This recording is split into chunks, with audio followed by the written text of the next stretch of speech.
I repeat, good morning, good evening, good afternoon, everyone. I'm Paola Barbarino, the Chief Executive Officer of Alzheimer's Disease International, and I'm delighted to welcome you today to the side event to the World Health Assembly. And this is dedicated to the launch of our report, From Plan to Impact, number 4, the 4th year that we're publishing this report, which year after year charts the progress of the WHO Global Action Plan on Dementia. We mark what governments are doing throughout the year to check that the targets of the plan are being delivered. As I start this event, I would like to thank first and foremost the contributors to the report, the members of ADI, and all of the other contributors that have written for the report. I would also like to thank my wonderful team who is with me all along this, and in particular Karen Watchman, who has been working so hard on the report, Chris Lynch equally, and everybody else who is with me on the webinar today, amongst which James Sibora and Katie Bingham. So thank you so much. Now let me start this meeting. So can I ask you for the next slide, Jane? Before I start, I would like to point out to you that we have, for the first time, translation in 20 languages. This is an automatic intelligent translation. You can access it to this link that you can see on the screen. You can also look at it on the link that has been shared in the chat box. So these are the steps for you to access the automated translation. I'm going to leave this slide on for a second whilst I do a bit of housekeeping. Please remember you can introduce yourself if you so wish in the chat line, but if you want to put questions, please put them to us in the Q&A box. This meeting is being recorded and it will be available on YouTube from tomorrow. So I hope you've caught how to click the link and do the translation, but if you have any issues, the link will be posted again by the team in the chat box. Just ask. Thank you so much. Now, can I have the next slide, please? It's my pleasure to introduce to you my co-speakers. First and foremost, actually, Dr. Tarun Dua. Dr. Tarun Dua today is actually substituting Deborah Kestel because Deborah has been called by the World Health Assembly, which is today, of course, to do the report for her own department. But Dr. Tarun Dua will be known to all of you, really needs no introduction because she's the head of the very department, Brain Health, that looks after the Dementia Action Plan. So welcome, Tarun.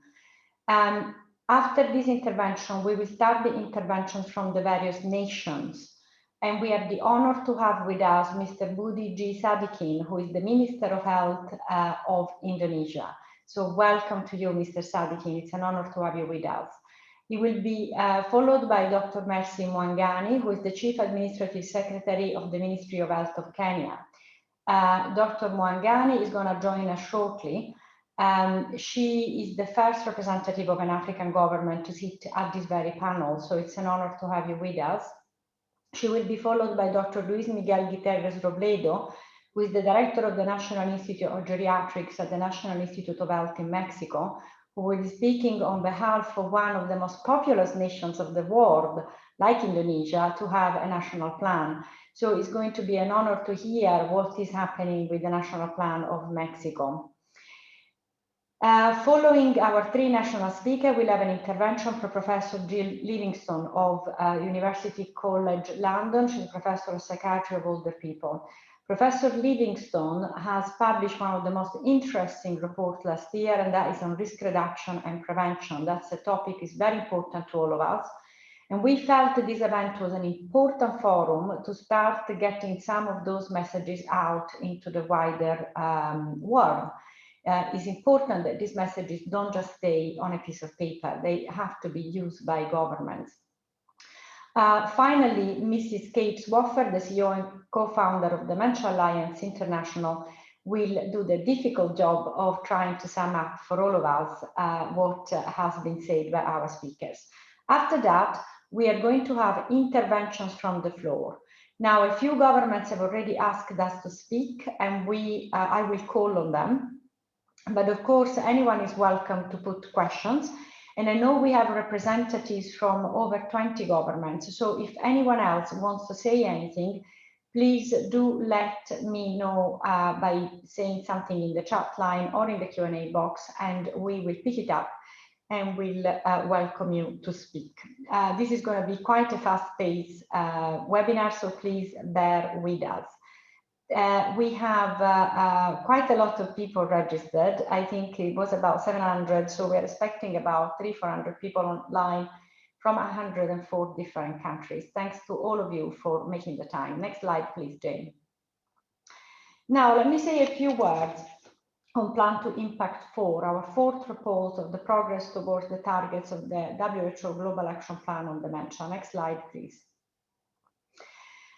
Just briefly, to remind you, dementia is a global problem. We are looking at 50 million people living with dementia right now, and that number to raise by 152 by 2050. The total estimated cost in 2018 was $1 trillion, which is such a big sum that it doesn't bear thinking about. And by 2030, we estimate it will get to $2 trillion. There are some commentators that are arguing now that that will be even higher. Around the world, there will be one new case of dementia every 3 seconds. The numbers are absolutely scary. So something needs to be done right now. Next slide, please. From Plan to Impact charts the development of the Global Action Plan. Right now, we have 40 countries or territories with a national dementia plan. Of those, only 32 are in the WHO membership. And of course, the target of the Global Dementia Action Plan is to have 146 countries with the national dementia plans in the WHO membership. So it's well over 100 countries that don't have a plan. Here you can see the countries that have a plan are in red, the one with a plan in development in gray, the one where there is nothing at the moment are in light orange. So as you can see, there is still a huge amount of work to do. Having said that, there have been some really positive news this year. So quite a few countries, even despite the pandemic, have published the plans. You can read all about it into the report. Some of those countries are the Dominican Republic, Iceland, Germany, Russia, as you can see now, is in red as well. And some countries have adopted more funding, like Italy, which has been great news. If you pass to the next slide, please. Here you can see how the proportion of member states are implementing the national plans. As you can see, 141 still have no plans. So if we go to the next slide, please. So this is the mountain to climb. So 2017 was when the Global Action Plan was launched, and that's the progress of how many countries have published plans from 2017 to 2021 in gray. So as you can see, this is what we have on the left. On the right, the 3 red column is how many plans we should actually publish before 2025 to hit the targets of the Global Dementia Action Plan. So I think we are all under no illusions that we are going to miss the targets, because that's not going to happen. So what are we going to do in the meantime? And how can we persuade more countries to get into that is absolutely critical. Our members are working incessantly toward these targets and make sure that all of the government involved continue to work toward them. We at ADI are now building a movement of people. Last year, about 20 million people participated in World Alzheimer's Month. This year, we're hoping to do even better than that. We need more people to make noise so that governments take action, because this is not going to go away. In addition, we need plans to be standalone and well-funded, because what is happening also is a lot of plans are being aggregated under different labels, like non-communicable diseases or brain health or age. And dementia is a complex thing with great societal cost and burdens that need to be isolated and made to stand alone. I would like just to finish by saying that COVID has posed a big challenge for us, because COVID could easily get governments to distract themselves from the task at hand, which is, of course, to also focus about dementia. So just to remind everybody, there have been 4 points of COVID that have been really critical for dementia. Over 25% of all people that have died with COVID-19 have died with dementia.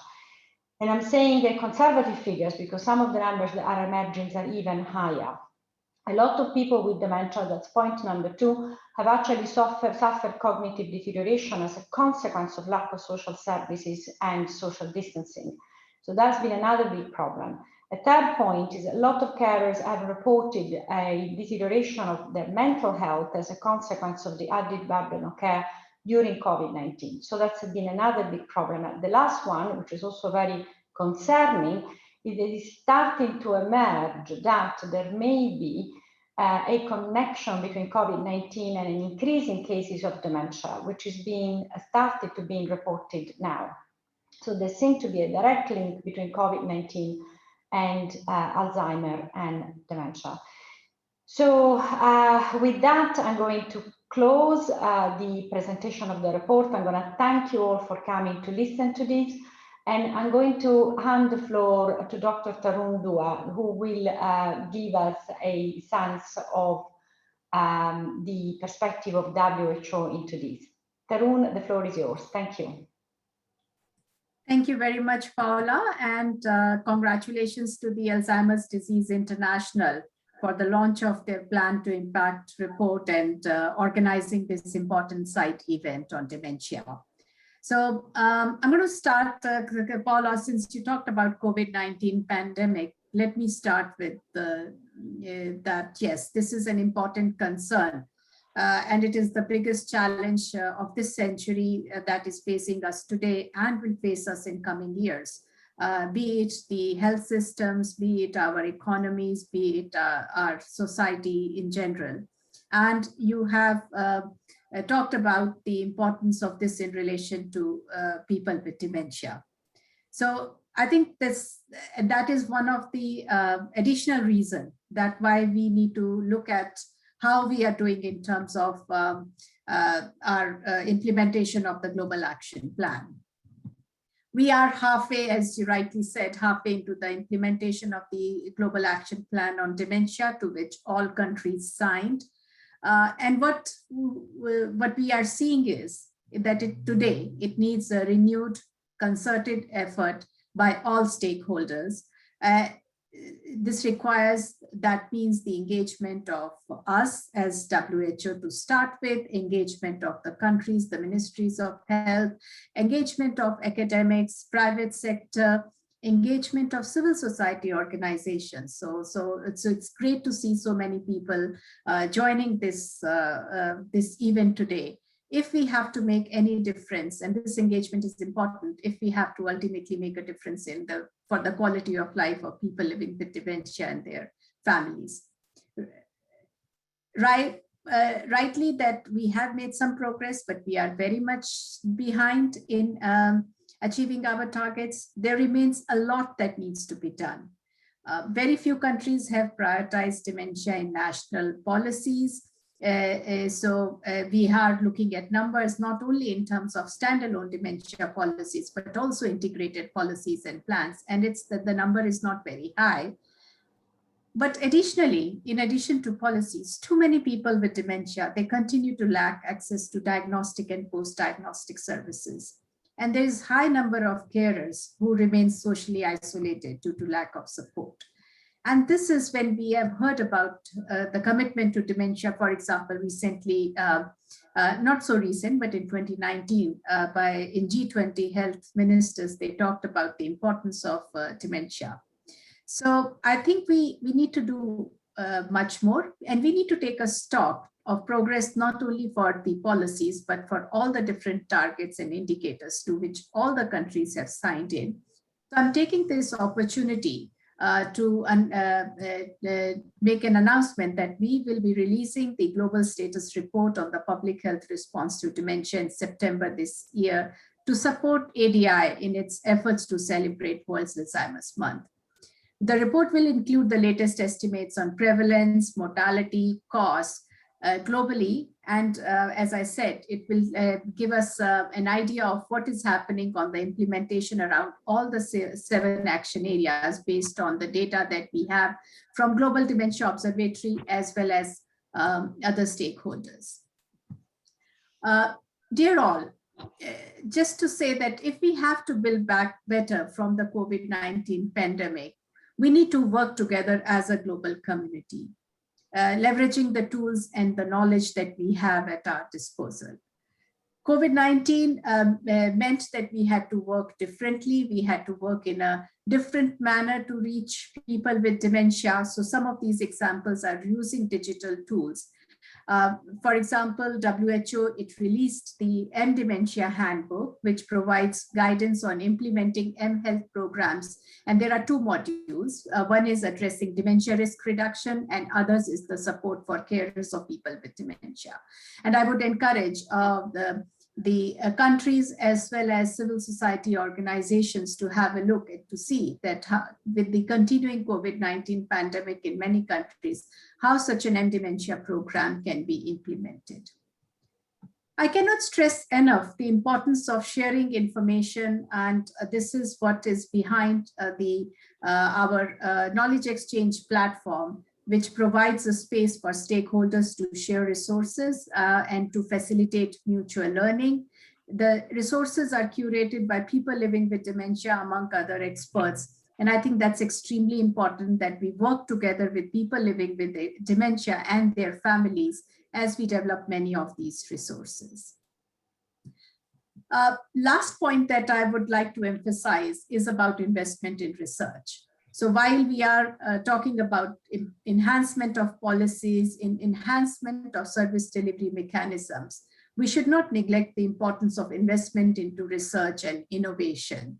And this requires that everybody needs to work together. As I said earlier, a harmonized approach to research, including all stakeholders. And this is behind the WHO's Dementia Research Blueprint that we are currently working on.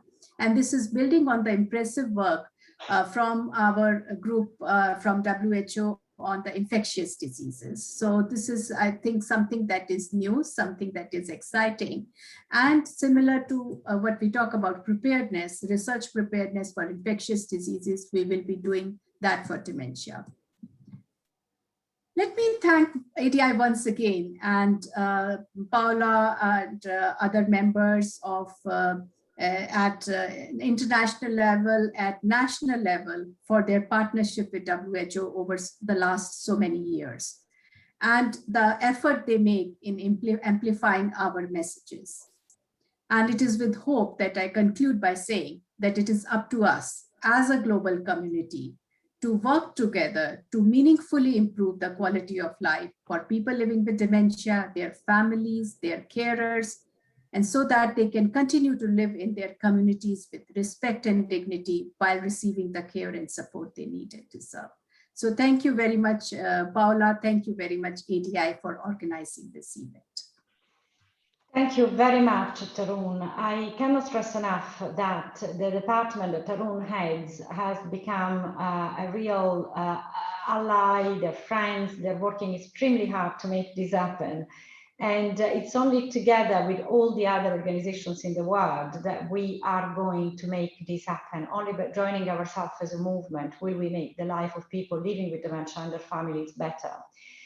Now, I can see questions coming, everybody enjoying the translation. I'm delighted there are so many people online. I can see here we're heading towards 400. But it's my pleasure to give the floor to Mr. Budi Sadikin, who is the Minister of Health of Indonesia. Indonesia is one of the most populous countries in the world and has had a dementia action plan for many years. And Minister Sadikin, who has taken our cause to his heart, is here to tell us what Indonesia has been doing. It's an honor to have you with us. Please, the floor is yours. Thank you, Paola. Excellencies, distinguished guests, ladies and gentlemen. It is a great honor for me to address this event on Alzheimer's disease. Especially, this is the 5th month for me in this position. and it was very unlikely for me to speak outside of COVID-19 pandemic and vaccination, which I had to talk actively to the public. I would like to take this opportunity to share our current progress in implementing Indonesia's National Action Plan on dementia. Indonesia has 21.6 million, population above 60. I still remember the numbers because those are the numbers that we started with our vaccination plan. And out of that number, 1.5 million people of Indonesia living with Alzheimer's disease.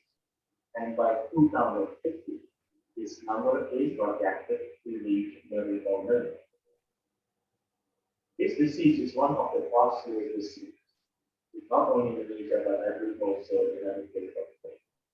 Medical care costs increase with the disease severity. However, we have to bear in mind the unmentioned hidden social costs, such as productivity loss and unpaid work by caregivers.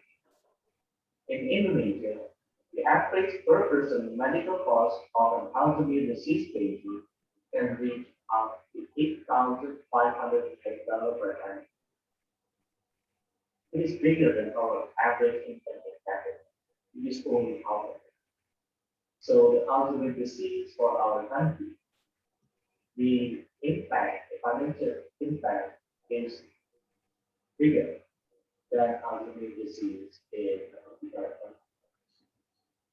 To ensure the quality of life of our elders, we have to intervene accordingly. The pre-symptomatic stage provides us with the opportunity for this induction and increase understanding of the biological and clinical pathophysiology of Alzheimer's disease. It allows us to perform early detection and diagnosis. The earlier it is diagnosed, the sooner care can be provided. More importantly, we have to ensure the safety of those with memory issues and improve the quality of care for those with active dementia in their community. This public health measures, along with the dementia continuum, are of the essence to promote well-being. There are 5 to 20 years, my understanding, before the onset of cognitive symptoms, during which accumulation of abnormal brain waves is followed by the loss of brain function, furthering of degenerative brain processes throughout the following years, result in increased severity of interference in daily activity. Observing this dementia continuum, Indonesia has launched national strategy for Alzheimer's and other dementia diseases towards healthy and productive elderly in 2016, as well as the National Action Plan for Elderly Health 2020-2022, which is already included in Indonesia's 5-year strategy plan. To reduce the risk of Alzheimer's disease, we have increased the number of public health centers that promote healthy lifestyle. Modifiable risk factors of Alzheimer's disease, such as smoking and obesity, are important to be identified early and controlled. We are now writing the new government regulations related to smoking and obesity, which is increasing in the current year, especially on the COVID-19 pandemic. To advance early detection and diagnosis, we have increased the number of public health centers that provide elderly-friendly mental health services. Awareness campaigns on dementia are also important, as in Indonesia, memory loss is still perceived as a natural cause of the aging process. To ensure safety and quality of care, we have increased the number of public health centers that provide high quality of dementia healthcare services. Information, guidance, and supporting resources for caregivers is necessary to help them provide effective dementia care and attend to their own well-being. Health system strengthening and innovative research play also an important role in development and evaluation of the project. Data and information systems need to be integrated. Research to prevent Alzheimer's disease and cure it should be our priority. During the COVID-19 elderly vaccination, we work together with Alzheimer Indonesia to provide simple brain exercises to elders. The COVID-19 vaccination also opened an opportunity for us to reach more elderly in 13,000 islands across Indonesia. Most importantly, in implementing our action plan, we need to work together with regional government, academia, industry, and civil society. On the next slide, you can see those are more than 330 cities that have public healthcare with mental health services out of 515 cities across Indonesia. We also have around 10,000 puskesmas on our primary care services, where each of the puskesmas has several units of elderly integrated circuit posts that can come and visit the houses in the region that they are responsible for. We also have 4,400 public healthcare services out of the 10,000 that carry out early detection of dementia. And we also have already active 198 hospitals with integrated and geriatric. Everything that we have done now, I think is not enough because Indonesia elderly are increasing. And I keep sharing with my team that to execute this initiative, we cannot do this alone. We need to do this together. It is something that we cannot do exclusively. We have to do it inclusively. And to have a successful implementation of this initiative, we cannot treat this as a program that we own this, but we have established this as a movement that every one of the stakeholders, the central government, the regional government, the academia, universities, civil societies, even all of our people feel that this is the whole program. This is Indonesian movement to attack dementia. Thank you. Thank you very much, Your Excellency. It's been an absolute joy to listen to you talk and understand in greater detail the great amount of work that Indonesia has been doing. If I can say so, one of the things that we all at ADI loved was the way that during COVID-19, you started this program of brain gym in the vaccination centers for those living with dementia. It has been a great boost. It's a simple thing to do, and yeah, a great boost to awareness raising, if nothing else. And even more than that, giving a go at cognitive rehabilitation. So it's been a fabulous, incredibly effective idea that we have loved and publicized. But it's great to see also the great effort, especially in such a complex and decentralized country as Indonesia. So thank you very much for being with us. I now give the floor to Dr. Mercy Mwangangi, the first representative of an African government from Kenya, to be with us at this side event. She's the Chief Administrative Secretary of the Ministry of Health of Kenya. Dr. Mwangangi, the floor is yours. Thank you. Thank you so much to the host of this meeting and ADI for inviting us. And I must say Kenya is very proud being one of the first countries in the African continent to put together a dementia plan and also to raise advocacy when it comes to Alzheimer's and dementia. In Kenya, the Ministry of Health is implementing the WHO Global Action Plan on Public Health Response to Dementia 2017 to 2025. And of course, this is in recognition that Alzheimer's disease and all forms of dementia do cause enormous health and socioeconomic losses, particularly due to the morbidity associated with these diseases.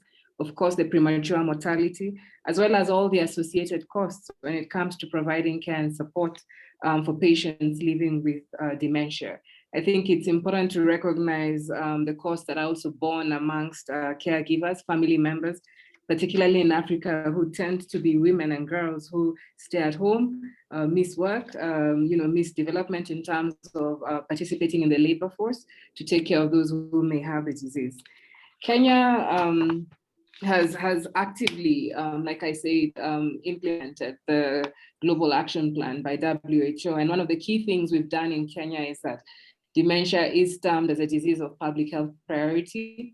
And this is evidenced by various pieces of work, particularly when it comes to governance and leadership in the health system. Our president, His Excellency Uhuru Kenyatta, most recently put together a mental health task force. And this was no ordinary task force because it actually, largely was composed of members of the community and public health experts in the mental health space. And one of the products of this task force is a mental health report that actually highlights and puts a spotlight on dementia and Alzheimer's, and talks about the need for government to prioritize and invest in this area. And so really, from the outset as a country, dementia is a disease of public health priority in Kenya. One of the key things that we've done also is raised awareness. This is awareness and advocacy, and primarily by working with communities to one, provide information when it comes to the disease, two, to also provide support services. One of the key things that we do, particularly in the Ministry of Health, is pay great attention to World Alzheimer's Day. That's the 21st of September. Save for last year, Kenya has celebrated this day through various mechanisms. We've done walks, we've done campaigns, we've done radio outreach services to be able to spread the word in the communities and really raise that level of sensitization when it comes to the two diseases. We've had various events also organized by Dementia Organization of Kenya. They've been a great partner in supporting efforts towards advocacy and raising more awareness in this space. And I think one of the areas particularly that we found important to target is when it comes to our transport systems, and when it comes to our community systems. By the very nature of our country, we have very, a very strong and robust system when it comes to the administration forces. And some of the people who, are looked as stewards in the community are the chiefs. This is the administration system we have in the country. And most people who, may struggle with the disease usually more or less end up at the chief's camp where an issue may be reported. And so what we've done in Kenya is that we've had a lot of capacity building exercises, a lot of awareness, sessions with transport managers, conductors, the chiefs, the administration, to be able to raise awareness and to also give them toolkits on what they should do should they come across a patient who has dementia and the necessary support that they need to give to that patient. One of the other key things we're doing as part of our advocacy messages is to really look at how we can reduce the risk factors of dementia. I do appreciate the report that has been shared that really highlights all the different risk factors when it comes to dementia. And of course, in Kenya, through various legal frameworks, particularly the Tobacco Act control, alcoholic drinks control, we've put in place mechanisms to be able to reduce the risk factors together with obesity, environmental risks, uncontrolled NCDs, diabetes, vascular diseases. And of course, in Africa,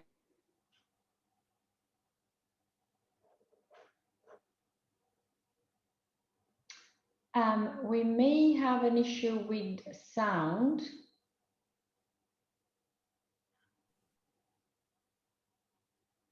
Are we good now? Yes, we're good now. Thank you so Hello? much. Yes. Sorry about that. We do take note, of course, of HIV dementia in Kenya, and part of our efforts include ensuring that care and treatment is provided for HIV patients, particularly noting the long-term risks of that when it comes to dementia, HIV-associated dementia. Another key area, I think, and perhaps this is the one through which government has made the most investments, would be in dementia diagnosis, treatment, and care. Through various interventions, through various investments, Kenya has been able to invest in diagnostic equipment. We have programs that have put in place CT scan, MRI, and now PET scan services across the country. And if you compare 5 years to today, right now a Kenyan citizen is actually able to access these services at probably half the cost that they were 5 years ago. And this will go a long way when it comes to diagnostics for dementia. Another key important element is the Universal Health Coverage Program in Kenya. We are working on a mental health benefit package to be included as part of UHC in Kenya. And of course, a key component includes then the treatment and drug costs when it comes to Alzheimer's and dementia. And so we are working to finalize this package to ensure that mechanisms for prepayment will be made available so that patients who have Alzheimer's and dementia are able to access the treatment that they need. I think another thing we've done in Kenya is particularly when it comes to social safety nets, we put in place a cash transfer program, particularly for older people who may be diagnosed with dementia. They automatically become registered into the cash transfer program and are able to access cash transfer benefits as part of the social safety net in the country. A key thing, and I've had it discussed today, particularly by the minister from Indonesia and our previous presenters, is to also ensure we do focus on carers and family givers, the family carers who are minding the patients and taking care of them. And so in Kenya, we're looking to see how we can support and train caregivers, particularly in ensuring that they have information when it comes to dementia and that they're able to access the services that they need. I cannot overemphasize the need for data, the need for evidence. Kenya is participating in the STRIDE survey to be able to get more evidence on our burden, to get more information, and then of course ensure that there's investments towards doing more research when it comes to dementia in the country. And so these are some of the efforts that we've put in place as a government in Kenya, and we continue to affirm our commitment to ensuring that there are more resources available for Alzheimer's and dementia. Thank you, and over to you. Thank you ever so much, Dr. Mwangangi. Merci. That has been a fantastic presentation, and I cannot tell you how much my spirit is lifted by hearing that. It's been years that we've tried to get our first government. We always felt it may be Kenya, and now really is true. It's particularly interesting in the context of the fact that this year we will launch the World Alzheimer Report on Diagnostics, to hear the work, the practical work you're doing in Kenya to introduce technology as well as expertise. And also very interesting to hear how the cost has been abated by simply adopting it. So that's something that probably we should explore for further also with our association in Kenya, Alzheimer Kenya, to try and understand this and perhaps explain it also to other countries that are considering this investment, because that is a really interesting new thing that I hadn't heard from other countries before. So thank you ever so much. Now, I know we're pressed for time. We've got a lot of people online. Thank you very much, everybody, to follow us. Can I please give the floor to Dr. Luis Miguel Gutiérrez Robledo, the Director of National Institute of Geriatrics, National Institute of Health in Mexico. Just to remind you, Mexico does have a dementia plan that was created quite a long time ago. Dr. Gutiérrez Robledo, please, the floor is yours. Thank you so much, Paola. Congratulations to ADI for the launch of this report. And thank you for the opportunity of sharing with you our 10-year experience in the field. In Mexico, it has been a long way since we began working together with the Alzheimer's Society in 2012. And ever since, we have kept moving forward together now through 3 administrations. The first version of the Alzheimer Plan was presented in 2014 as a joint effort led by the Alzheimer Society and our institute, together with the Institutes of Psychiatry, Neurology, and the Institute for Older Persons, based on its postulates and aiming to position AD as a public health priority. In the first place, we developed a knowledge base through the exploitation of existing and new databases. We learned about prevalence, incidence, specific risk factors in our population, and an inventory of available services. We included the issue in the National Health and Nutrition Examination Survey in 2012 and presented the data 1 year after, together with the analysis of the 1066 initiative and the Mexican Health and Aging Survey, an ongoing survey that has been in place for 20 years now. Then, based on this knowledge, we created a Motivational Mooc, which recruited in the first place the 5,000 professionals, and immediately after a series of training programs aiming both to promote leadership and to train primary care professionals. More recently, this continued effort has led us to the development of competence and certification standards for primary health care professionals in the field based on WHO's initiatives ICOPE and MHGAP. More recently, a joint effort together with the civil society aiming to sensitize and develop positive attitudes and friendliness has led us to the development of the Dementia Friends initiative. Today, we have more than 8,000 affiliates, and it keeps moving forward. The Alzheimer's Plan has provided us with a framework that allows us to work together with our partners in the pursuit of a common goal, Getting involved in research initiatives has helped us develop better support for dementia carers.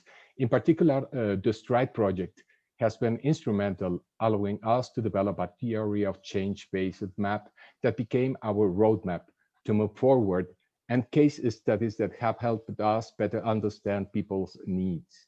Today, we have advanced in several fronts, working together with the psychiatric services. An image gap training program has been developed. Besides lobbying with legislators, we have succeeded in making them aware of the need to develop a national care system. In the first place, care has been recognized as a constitutional right. This is helping us move forward from the human rights agenda of people with dementia. Empowerment and engagement of people with dementia and their carers has continued as we keep working together with NGOs. And multi-sectoral collaboration on the public health response to dementia has been promoted through creating and leading a multi-sectoral working group together with the social sector and psychiatric services. As we move forward in the public policy arena and in the public health and clinical fronts, we are now planning to develop and test a screening initiative and the clinical pathway to be followed by identified cases. Besides, thanks to a specific grant, we are developing an information system on aging and health that will include data on mental health and aging, and we continue to develop the foundations for a national care system following the model of community-based care developed in Japan with the help of the Japan International Cooperation Agency. But all these would not have been possible without the joint effort with the Mexican Alzheimer's Federation, with whom we have been working together throughout these years. So there is where we are now, and I am happy to share with you our progress. Thank you very much, Dr. Gutiérrez Robledo. We are starting to get quite a lot of questions. Stay with us because we're going to pick them up in a minute. To the most attentive amongst you, it will not come as a surprise that the 3 countries represented this year are all part of the STRIDE project, which has been abundantly mentioned before. STRIDE has been a fantastic project initiated by London School of Economics that has really allowed a level of depth of investigation, I guess, on the healthcare systems of country and a level of collaboration with governments that had not been possible before. So it goes to say how important governmental funding is on this kind of projects. It's a great shame that the source in Britain that had funded this project has now come to an end. But it really, it was a visionary idea and a visionary funder, and we cannot be thankful enough. The project will continue. I mean, this methodology is now been adopted by us formally, and we will continue to sort of use it with a lot of our members. So it's still been a fantastic experience. It's nice to hear that, Dr. Gutiérrez Robledo. Now, we are pressed for time, so I'm going to hand over the floor to Professor Gill Livingstone, who is Professor of Psychiatry of Older People at University College London, and who last year was the main author of a very important report on risk reduction and prevention. Just to remind everybody, we are bringing you this particular topic because it's often one of the simplest way for a government to do and to implement something to do with risk reduction and prevention at any stage of the life course. Professor Livingstone's report was full of surprising revelations. We were fascinated and enchanted to hear these, and we are still fascinated and enchanted that so many people are not picking it up. So we're doing a lot of awareness raising, and as part of this, we've invited Professor Livingstone to speak about it in this forum. Gill, the floor is yours. Thank you very much. Thank you so much for inviting me for this fantastic opportunity to talk to so many different nationalities of people about dementia risk reduction. So I've only got a few minutes, so I'm going to get on with it after saying that I was so impressed and inspired to hear our previous speakers and to see what, in particular, what Indonesia and Kenya have done in terms of risk reduction as part of their strategy. So just to sort of start at the beginning, dementia is probably the most feared illness in survey after survey. And it's very important, and what I spend my clinical professional life doing to try and help people with dementia live a good quality of life and their families. But the best thing that we could probably do for anyone is to prevent them developing dementia. And that's what I'm going to talk about. So I think that reducing the risk of dementia for people is the most powerful thing that we can have in any of the dementia national plans. So you can see on screen this infographic which we published in the Lancet last year, of the 12 risk factors, which together make up 40% of cases of dementia, cause 40% of cases of dementia, and which are all potentially modifiable. And we know that in some high-income countries over the past 20 years, some of these risk factors have been modified and have already led to a reduction of 25% in the risk of dementia. So we know about, so while more people develop dementia, as more people thankfully are living to old age, there are the incidence of the number per 1,000 or 100,000 has been reduced by 25%. So we know that that can change. And it's a sort of change that if we had drugs that did it, we would be trampling on each other to have them. So currently, up to now, we know that these 12 risk factors make up 40%. And as you can see, they start in early life with education or lack of education, go on through to midlife, and go on to old age. They affect the whole population. It's never too late and it's never too early. And perhaps of note, 20% of that risk reduction is made up of 3 risk factors in order. The most important one is hearing. The next is education, and the last is smoking. And these are really it's been clear how you could modify them. And in the last few years, there's been quite a lot of studies which show that people who have a hearing impairment who wear hearing aids have no increased rate of dementia and no increased rate of cognitive decline. So, if we can move on to the next slide, please. Thank you. So these figures come from worldwide cohorts, and these cohorts are primarily made up, as most of dementia research is, of white participants in high-income countries. So while these are are completely right for worldwide, it doesn't tell us about minority groups within countries, in high-income countries, and about low and middle-income countries. And the risk varies between countries, and the risk factors cluster around inequality. So they're more risk in low and middle-income countries, more risk in minority populations, and in particularly vulnerable populations, socioeconomically vulnerable. So we have to think about individual countries. We can't just write a couple of paragraphs and say, everybody slot these into your national plan, or maybe a couple of pages, and you can all do the same, because the risk varies between countries, and what should be done varies between countries. So if I can move on to the next slide, please.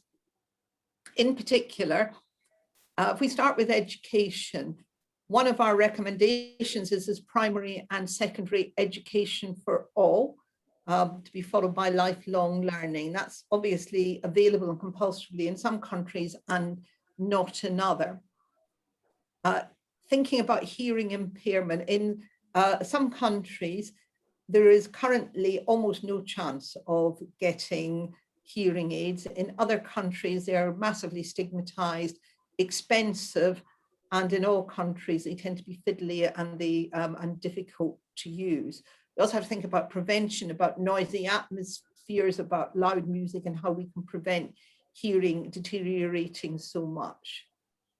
Cigarette smoking, some countries you're not allowed to smoke in public spaces.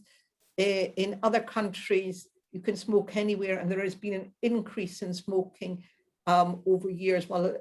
And in many countries, smoking cessation strategies are not readily available.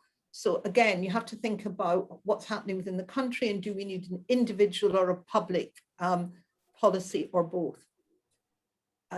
obesity, hypertension, diabetes, and physical activity are all very linked.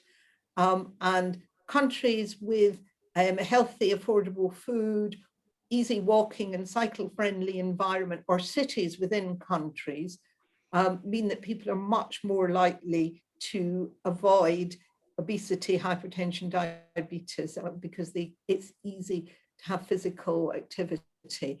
So this morning I was talking, and one of the participants said that she was from India and they couldn't really walk around India.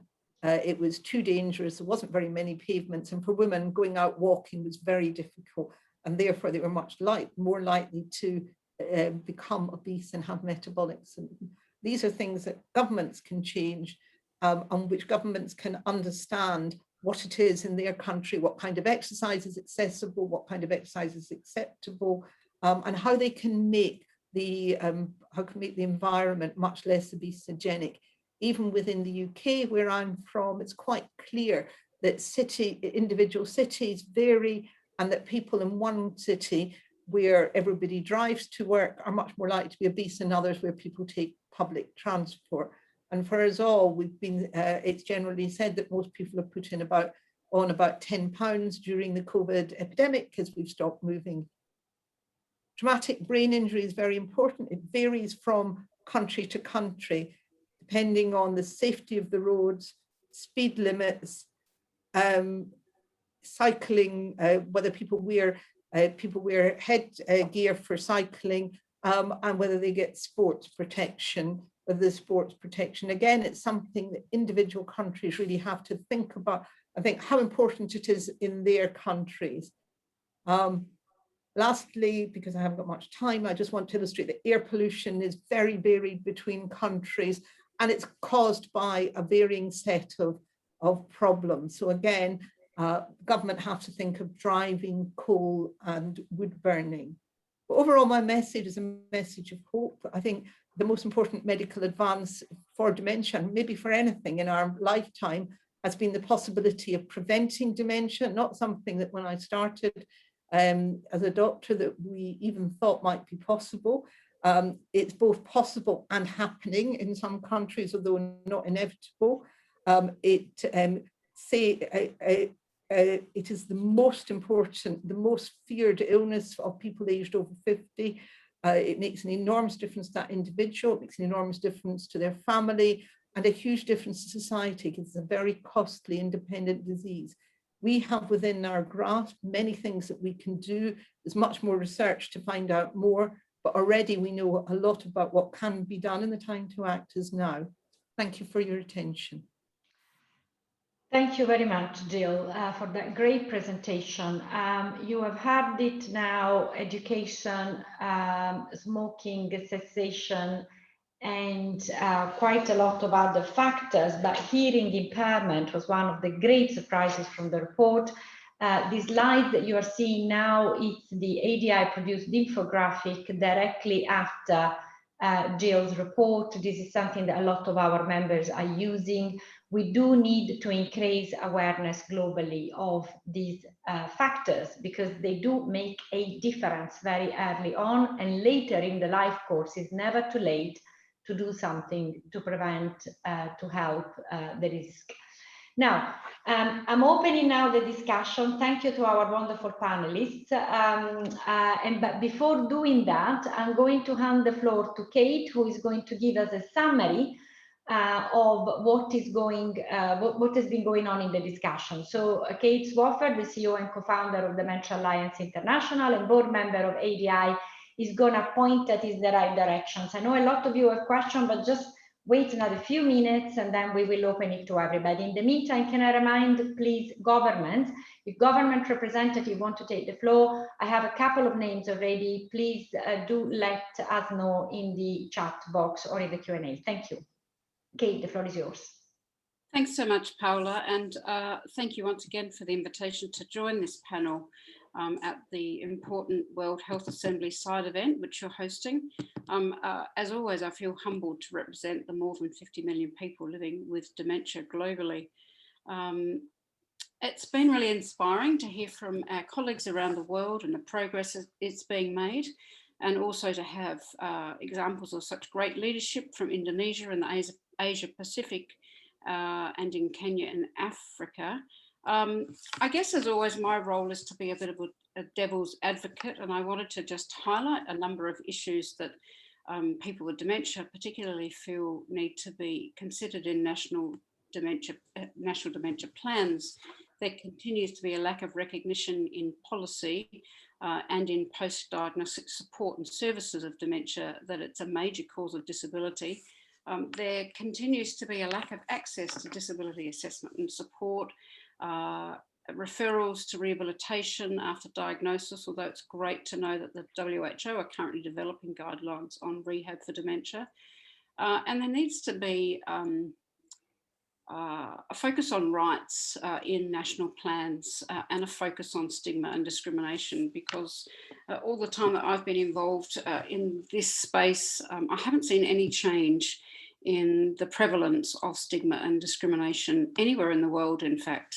I think what's frustrating for me personally and for many people with dementia that I talk to is that, you know, ADI were talking about a rights-based focus for dementia as far back as reports in 2012 that I've read. I made 3 calls to action at the first ministerial conference on dementia in 2015, which were about a human rights approach, about dementia as a disability, and for research to focus on not only on a cure, but on care and including rehabilitation. And we don't seem to have got too far with progress for people living with dementia.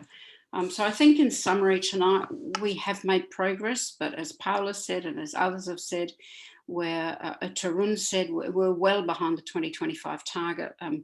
Less than 100, you know, more than 100 countries still do not have national dementia plans, and that's concerning. We do need a rights-based focus. There was a comment in the chat box somewhere. Somebody was advocating for that. We need strategies to support well-being and quality of life for people with dementia and their families. And I agree, I can't remember the speaker who said we need to strengthen our health systems. Only today I was talking to somebody in Adelaide in Australia, where I live, whose mother has suddenly needs a significant amount of in-home care, and there's none available for the next 12 months. And, you know, I live in a rich country, and that's not really good enough. There is a growing concern on the impact of dementia on women and girls. Still poor diagnosis rates and poor diagnostic care. I totally agree that risk reduction, in line with all of the other chronic diseases, is increasingly important, and it's great to see that going into national dementia plans as well. You know, dementia must continue to be seen as a priority. Paola, you said that right at the beginning. We mustn't let dementia be diluted by the very necessary responses that we've all had to make due to the COVID-19 pandemic. And I mean, I do have hope. It's fabulous to see so many people here today and so much interest in dementia and improving outcomes for people with dementia and our families. So I do have hope, but as Gill Livingstone said when she spoke, the time to act is now. So thank you. Thank you very much, Kate, for this really good, difficult, but very good summary of what is happening, and also a call to action, both to inclusiveness, but also to remember everything that we still have to do and all the barriers that are going to be in our way to it to happen. Thank you ever so much. Now, I am going, there's tons of questions. I'm going to do the following in the next few minutes. I'm going to ask all of our panelists to take a question each.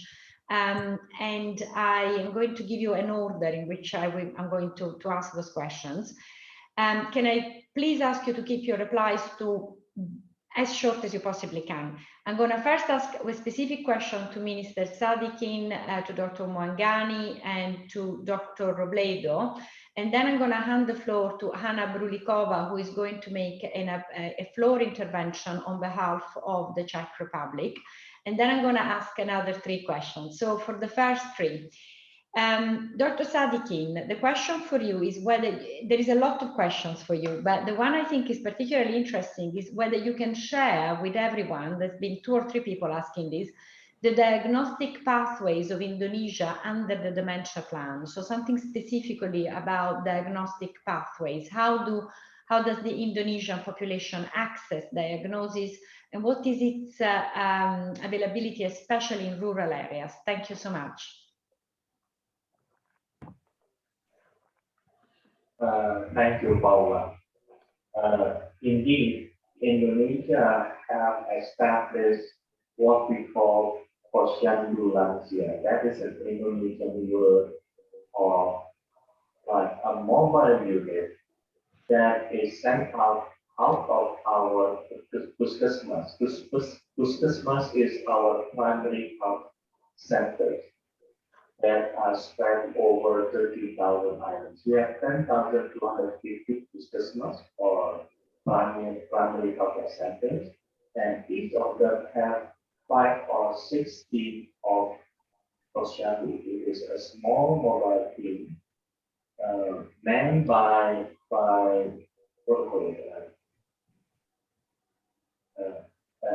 non-payable people coming from the village, and they are responsible for 10 to 30 families. Before, their job is to do vaccinations and also to help reducing the mortality rate of babies and mothers. But then we realized that Indonesia population is getting old. We are not as old, our population is still young. But since we are getting old, then we have the additional task to serve the elderly. And those are the people that we teach how to identify and also to educate the elderly in those environments. So one team is responsible to 10 to 30 families. These are the teams that identify and educate all the elderly people in that group about dementia. Thank you ever so much for that great answer to the question. We've got very little time, so I'm going to move swiftly to Dr. Mwangangi. There is a question for you about the awareness level in the rural communities of Kenya. I know this is an issue of great importance to a lot of our African members. So if you can let us know what the government is doing as briefly as you can. Thank you so much. Thank you. I think Kate mentioned it very well, that there's still a lot of stigma in the society, in the community when it comes to dementia. And so particularly in rural Kenya, due to the different issues in terms of resourcing, there's even worse of stigma there. And so one of the things that we are doing, like I mentioned earlier, is to work with the chiefs. Chiefs are highly regarded and revered, particularly in rural Kenya, because they form, they're the emblem of government representation in rural Kenya. And so through various programs, we've been raising awareness with the chiefs to ensure that they do sensitize members of the community and they're alert, to patients who may have dementia and Alzheimer's. But again, a lot remains to be done in this area. More investments are definitely required in this area. Thank you. Thank you so much. It's so nice to hear, though, that the government is really working towards that. I know that's a massive challenge for all of you. Dr. Gutiérrez Robledo, there's a question for you, which is really interesting, just again, very briefly, around how is the government working with the civil society in Mexico? Thank you. I was just about to answer writing to that question. In fact, from the outset, we began. There was the Alzheimer Federation work that allowed them to reach the Minister of Health in 2011. And then we met together as a research institute work together between the Ministry of Health and the academic field. And we were charged to develop the first version of the plan, working together with the Alzheimer Federation. And ever since, we have kept in touch. We have been working together in research initiatives such as the STRIDE initiative, but also in indirect interventions such as Dementia Friends. It would not be possible if we didn't work together with the civil society, in particular through the Alzheimer's Federation that reaches more than 20 out of 30 states in our country. Thank you ever so much, and also thank you for the brevity of that reply. Now, I've got a number of interventions from the floor. I'm going to hand the floor first to Mrs. Brulikova and then to Mrs. Malgorzata. I cannot quite see the whole name, I'm sorry. And then to Mario Possenti from Federazione Alzheimer d'Italia. I know there are more speaking, so can I ask you to keep your interventions from the floor as short as possible? Dr. Brulikova, the floor is yours. Thank you very much for the floor and for the opportunity to update such a great audience about the situation in the Czech Republic, because it's my pleasure to announce that the Czech Republic moved from the blue or grayish countries with no plan or plan in development to the red countries with approved plan. It was recently approved in April. Unfortunately, it took longer than we expected due to the COVID pandemic. But the great thing is that we managed to start fulfilling some of the aims even before the plan was approved officially by the government. Maybe important thing to say and also to publicly thank WHO is that we developed the plan according to WHO guideline towards a dementia plan, and that really helped us to structure the plan and also to align it with global goals.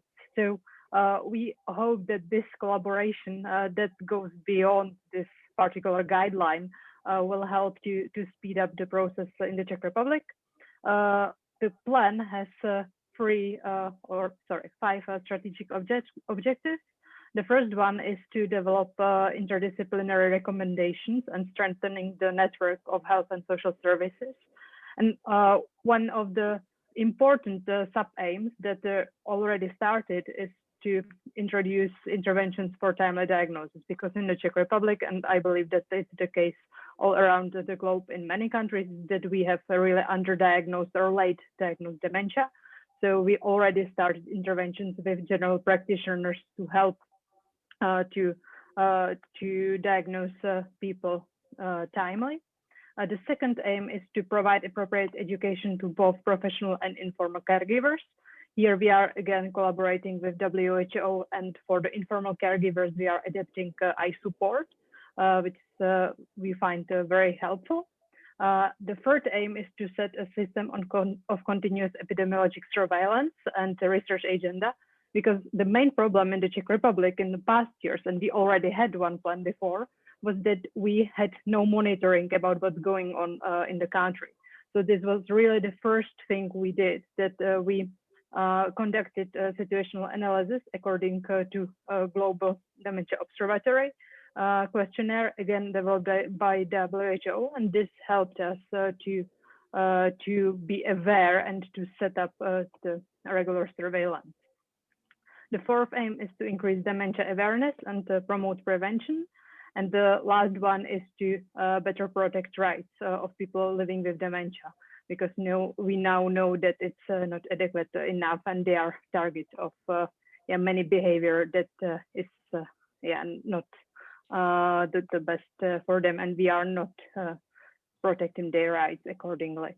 So this is the update from the Czech Republic, and we hope that we will contribute not just to the global aims, but also to improving the life of people with dementia in the Czech Republic in particular.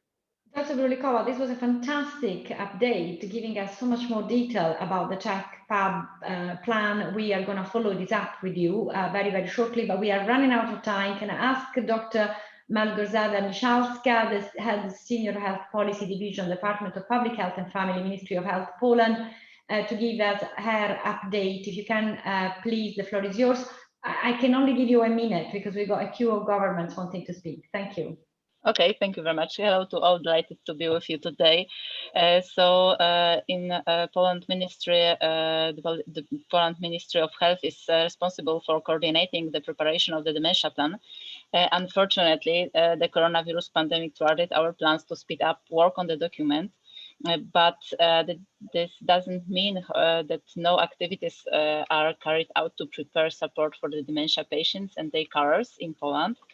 We are trying to obtain more detailed data on the prevalence of dementia, and according to preliminary data from the several year nationwide survey of the health of older people, on average, every 6 person over 60 years of age in Poland presents a cognitive deficit to a degree that allows to suspect dementia.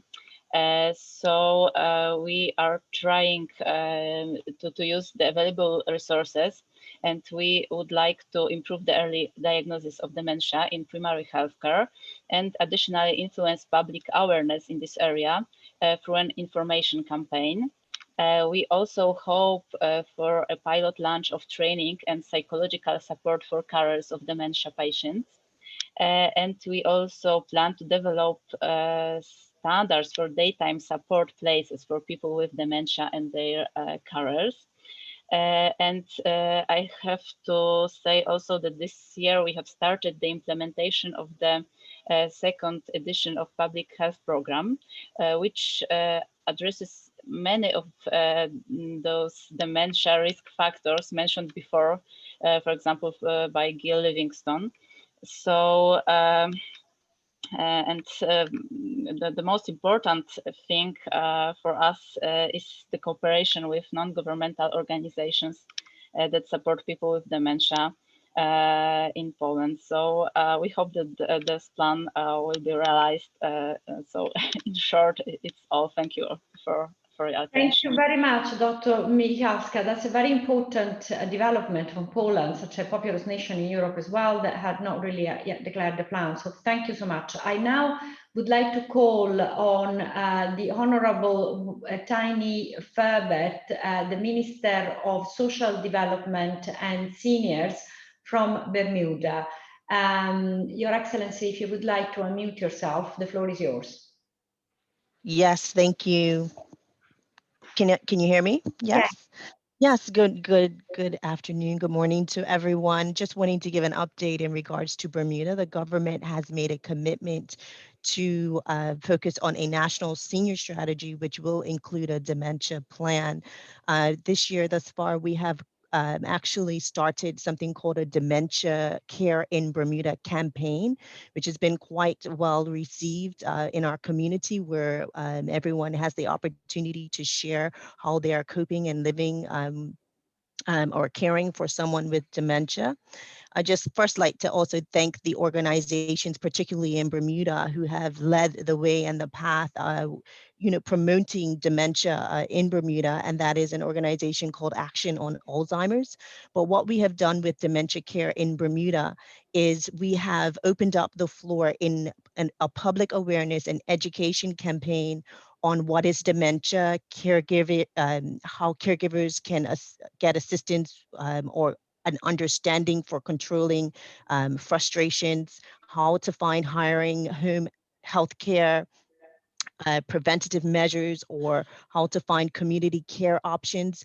During this COVID period, what we did that was very helpful was we opened up a emotional well-being hotline so that persons who were caring for persons with dementia had a support system in which they could call if they needed assistance or they needed to talk to someone or be referred to someone if they were experiencing any sort of social isolation or any sort of anxiety or depression. But we also took the opportunity as far as the campaign to speak about the protections of persons with dementia as it relates to seniors abuse or reporting abuse, and also speaking to the topics of advanced directives, power of attorneys, and receiverships, should this be applicable to anyone. So we are continuing to go forward with developing the national senior strategy, which will include a dementia plan. Thank you. Thank you ever so much, Your Excellency, for this great sum up, also including a mention of our new member just joining the Membership Development Plan in Bermuda. will be looking at your development with great interest. Great to hear about your emotional helpline. Again, innovation. We've had so much innovation with COVID-19. It's really prompted it all over the world. Now, we have about a minute left. I would like to give the floor to Mario Cossanti, my connational, to tell us a bit about the plan in Italy. Mario, you got about now 45 seconds, but we'll try and make it anyway. Thank you. Yeah, thank you, Paola. So yeah, we have a good news from Italy. We, for the first time, our national plan was funded, and it was really hard to make it happen. But what we have learned is that it's necessary the political will to get the fund approved. But it's equally important to make the population and all the stakeholders perceive the urgency and the importance of a forward-looking strategy for tackle dementia. So this can happen in various ways. First of all, listening the voice of people with dementia, then bring example, best practice from other nations. And I believe also by using the great resources from the WHO, the global plan, and the great support from ADI. So I think our national plan will be revised, will be updated in the face of the new needs of the people with dementia. And at the same time, there will be some concrete studies, some concrete action to contribute to establish best practice that will be spread nationwide. Stop. Thank you so much, Mario. I do thank all the panelists. Kate, just as a very final word, can I hear from you from these interventions from the floor? You and I have been in this event for 4 years. I can feel some energy in the room that wasn't, it's much higher than previous years. Do you feel the same? You talking to me, Paola? Yes. Yeah, I think I do. I think I feel some frustration too, and I've noticed a lot of comments from people as well. But I certainly think that, you know, in spite of the huge challenges that the pandemic has caused us all to have to kind of come to grips with and rejig the way that we conduct our lives, in other ways, it's made an event like this much more accessible for people all around the world who maybe can't get to Geneva for the World Health Assembly. So it's really enabled, I think, a much more dynamic discussion about what we need to do. So I think it's fantastic. Thank you so much. Well, Your Excellencies, ladies and gentlemen, it is my pleasure and to have had you here for this wonderful side event of the World Health Assembly. I thank all of you, my wonderful panelists, for taking part. I am really sorry we've not been able to tackle all the fantastic questions you had, but we would have had to stay here for another hour. I thank all the ministries that took intervention from the floor and everyone for participating and staying with us this late. Thank you ever so much. The link to this webinar will be up tomorrow on YouTube for those of you that have not been able to take part. Thanks again for being with us. Thanks again for raising your voices and for being part of the dementia movement globally. Thank you. Bye.